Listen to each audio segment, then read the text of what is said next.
So now we're going to move on to talking about, and I'd like to introduce you to the 5 essential elements. So this is evidence-informed essential elements where we know from evidence that people recover better in the long term after an event when they have a sense of these elements, have a sense of safety, calm, connected, self-help, and hope. So I'm going to talk to this specifically, again, giving you some examples relating to COVID-19. So here you have them there. So these examples are the tools, really useful in any context: safety, calm, connected, self-help, and hope. So they're great for ourselves and great when we're supporting and providing PFA for someone. So here are some examples, giving people a sense of safety. So right now, it's what can they do to give them to try and keep as safe as possible and yourself. So it's all those washing your hands, physically staying distance at 2 meters away. If they're feeling unwell, calling the health line, knowing what the signs and symptoms of COVID-19 are so that they could recognize them. Following advice from the government, following the website, and from the Ministry of Health.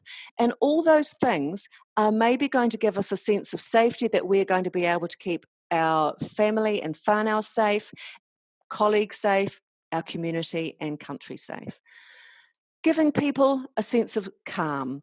Now, when you're providing PFA, of course, that's going to be within your body language, in your tone of voice, in the speed within which you're speaking, but also it's talking to them when they're sharing some information about you and reminding them that whatever they're experiencing and they're feeling is a normal reaction.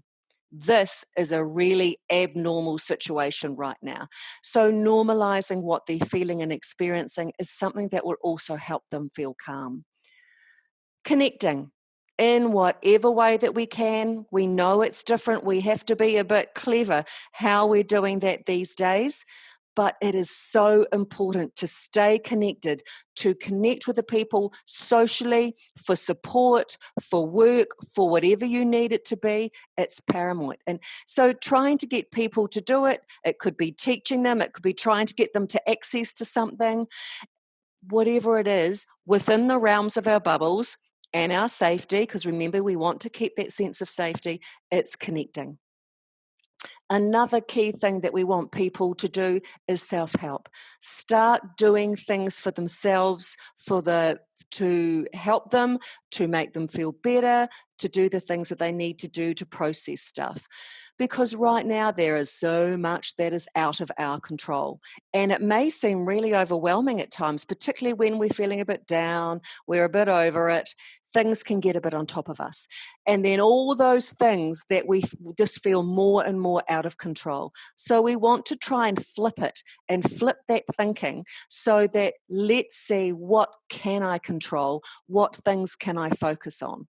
And that's something for ourselves, as I've said, and something that we could maybe talk to others about. Keeping a routine. Because maybe some of us are at home all day, and that's a really unusual and different situation to be in.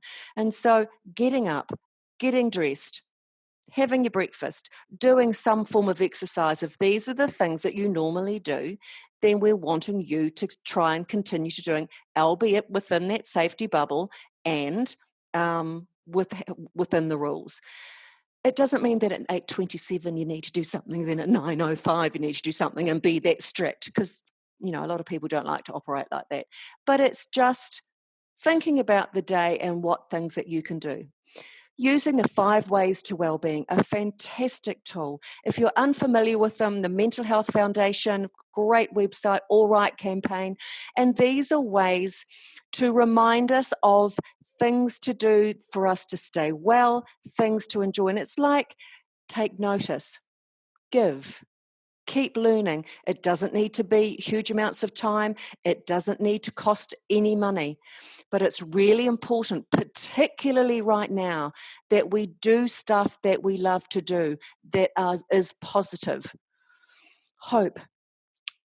Getting onto all those good news websites, all those other things that you maybe enjoyed looking at, watching a great movie, reading a good book, having a good dance.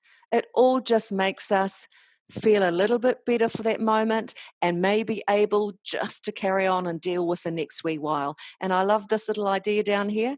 Have 19 minutes every hour when you don't talk about COVID-19. I misread it one day and I said 19 hours every day. Well, for some, that might be a really good idea. So here what we've got, you can see a totally empty slide.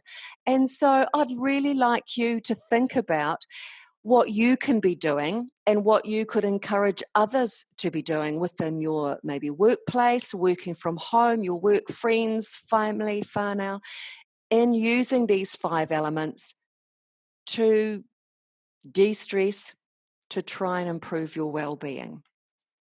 So now what I'm going to go on to talk about is these 3 action principles. Now this is sort of a framework where how PFA has been packaged with look, listen and link. And so I'm going to go through some of these now with you. So look. 3 key messages about looking. It's all about checking our own safety, checking urgent basic needs, checking for serious distress reactions. Now, what you may also notice is that up in the top corner, we've got the elements, how they connect and relate to the look action principle. So, following the rules, it's very similar to that element that we talked about. Following those safe isolation rules, stay in your bubbles, washing your hands, the physical distances, all the stuff that we can do to try and keep ourselves and therefore other people safe.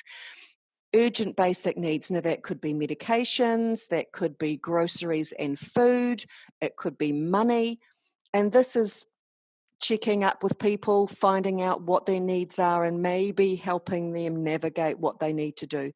And checking for serious distress reactions. Well, there are 60 typical short-term reactions. 60. It's quite amazing, isn't it? The Ministry of Health Framework for Psychosocial Support in Emergencies. Now, this was in 2006, this report was done. And they list over 60 short-term distress responses. And they've sort of packaged them under emotional, physical, and behavioural. But goodness me, 60. And every single one of those is a perfectly normal distress response. So this is where we just reminding people that maybe you are seeing someone who's angry, loud, obnoxious, argumentative. You could have equally someone here who's just crying and screaming and sobbing, and you could have someone else here who's withdrawn, quiet, physically shaking, not even able to speak. Every single one of those is a normal response. And there's just so many of them.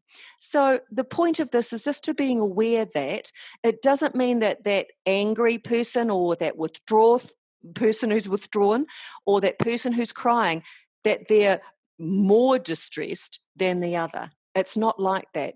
They're just showing it in different ways. And it will all depend on that adrenaline response. All these factors are going to depend on how we are showing that distress response.